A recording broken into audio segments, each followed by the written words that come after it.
টাকা কি আসলে সুখ কিনতে পারে?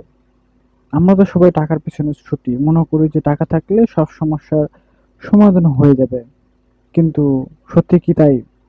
আমরা টাকা দিয়ে খাবার কিনতে পারি, টাকা দিয়ে ঘর বানাতে পারি, টাকা দিয়ে আসলে সকল বিলাসিতা করতে পারি, কিন্তু আসলে টাকা কি সত্যিকারের শান্তি আমাদের দিতে পারে?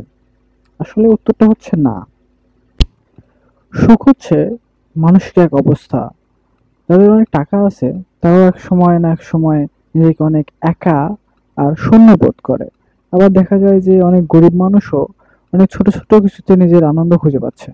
এরিস্টটল একবার বলেছিলেন, সুখ আসলে টাকা বা ক্ষমতার মধ্যে লুকিয়ে নেই, সুখ আসলে আছে আমাদের জীবনের চিন্তা বা জীবনের উদ্দেশ্যের মধ্যে।